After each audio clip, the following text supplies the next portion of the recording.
going on, everybody? I'm back to do my UFC 110 review. My apologies about this being in the car again. I just don't have time to do it at home right now because of school and work.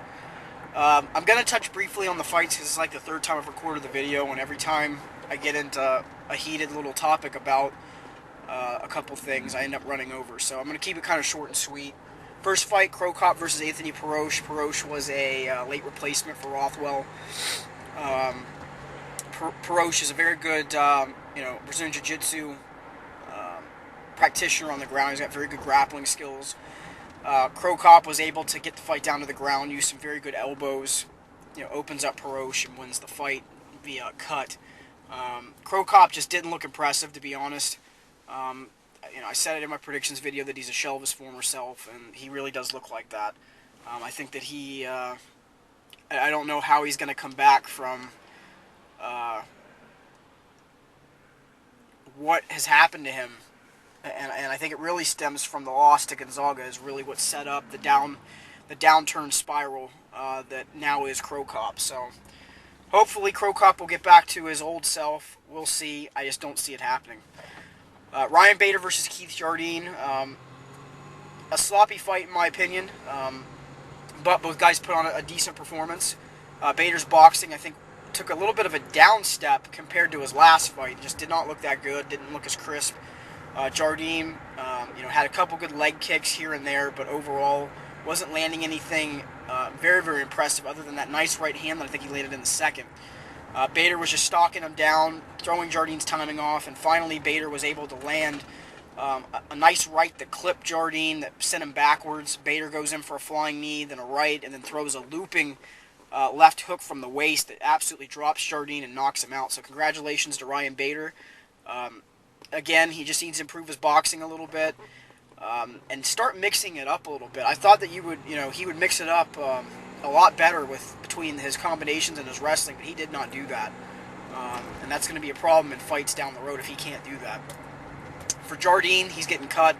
The loss to Rampage where he almost got knocked out. The loss to Silva by knockout. Now this loss by knockout. Jardine's going to get cut. He will not be in the UFC. So,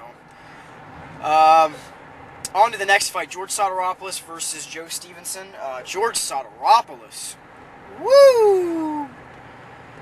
Oh, man. And I'm not going woo over the grappling. He's always had the grappling. That was impressive. But it sure as hell wasn't as impressive as boxing. Good Lord. That was a step up by like tenfold of how good his boxing looked. Very, very crisp, on point, throwing the baby hooks, throwing the nice lead jab.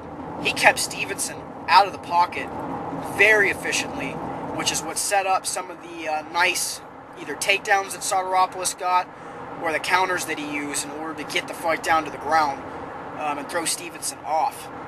And it just kind of, snowballed from there. Sotiropoulos with the omoplata sweeps off the back, using the, rubber guard, almost slash mission control, keeping Stevenson from doing anything.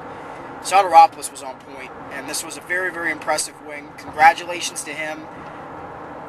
If you come into every fight with that type of striking, you're going to be one force to be reckoned with, my friend. And I hope that you continue to improve because you were definitely exciting in that fight. All right, on to the next fight, Wanderlei Silva versus Michael Bisping. Both guys were impressive. I'll start with Michael Bisping. One of the big things that he's had a problem with in his fights that I was very impressed that he changed in this fight was that when he was moving away, he kept his chin tucked instead of keeping his chin straight out there, which is why he got knocked out against Henderson and why he got dropped against King. He kept it tucked in this fight.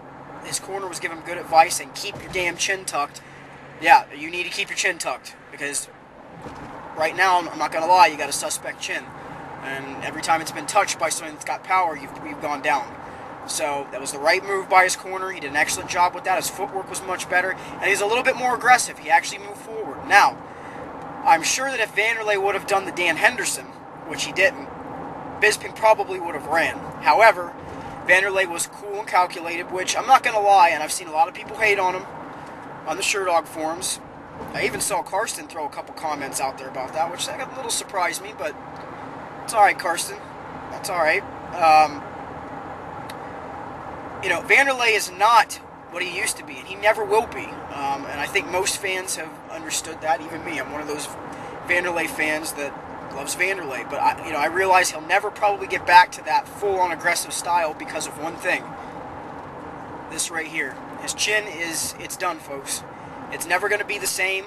The Crow Cop loss and the Dan Henderson loss cemented that. His chin is not going to be what it ever was.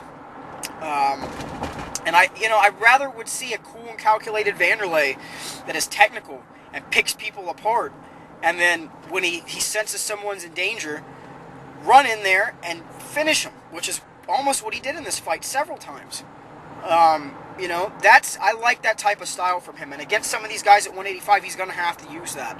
And I'm not going to lie, in some of his fights in Pride, he did that. He was cool and calculated, he was technical, and then right when he smelled the kill, bam, he was in there and he finished the fight. So, congratulations to Vanderlei. First fight at 185, hopefully he will improve. We can only hope. I think he won't be an upper echelon fighter. I think he'll just be in the mix there in the middle, where he will get some legitimate wins, because he definitely looks like he's got his speed back from moving down to 185, and his cardio looks pretty good. If he can maintain that, he will be a force to be reckoned with most of the guys in that division. So, congratulations to him. All right, on to the next fight, the main event, Nog versus Velasquez. Ooh. Oh.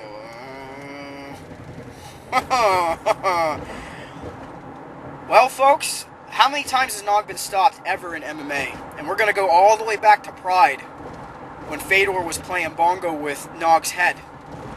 It ain't happened. It ain't happened. The last guy to stop him was Frank Mir, which was the first guy. This stoppage was a hell of a lot more impressive, considering the fact that Nog was healthy, Nog was in shape, and Nog was actually moving around probably the best he's going to move around. And Velasquez, I don't know if you want to say rape, but it damn near was close to a rape. Man. Is there any, let me ask you guys a question. I really want to know. Put this in the comments section. Is there really any reason why Fedor shouldn't be in the UFC? And keep in mind, I love Fedor to death. But his management sucks. M1 is a joke. And the management that's running him, which is part of the reason why I think Mousasi's getting the hell out after his contract's up. He's kind of mentioned that here and there on a couple of occasions about how he's not happy with the management. But, Fedor, I don't want to see Fedor fight Verdum. The only fight I care about seeing him fight in Strikeforce is really Overeem, and it's not going to happen because Overeem's on roids. So what else can Fedor do in Strikeforce other than fight people that aren't legitimate contenders? He needs to come to the UFC. I want to see it. Most of his fans want to see it. I want to see what he can do. I think, in my personal opinion, he wrecks a majority of the guys in that division and takes out the current title holder, who is Brock Lesnar. That's just my opinion. But we're not going to see it because his management is too greedy. And his management is retarded. I'm not saying that Dana and the UFC isn't retarded, because guess what? They are too. But this is just the reason why I want to see it, because you get guys like this that come out of the woodwork, like Velasquez, that prove everybody wrong, prove me wrong, and looked a hell of a lot more impressive than he has in the past. And sat down on his punches and looked very, very impressive. So congratulations to him. For Nog, set up a Crow Cop fight. There you go. Make that fight happen. Make, Nog and Crow Cop, or Nog and Congo. One of those two fights. That'd be impressive. Either one of those. So, hope you guys enjoyed the review, and catch you guys later.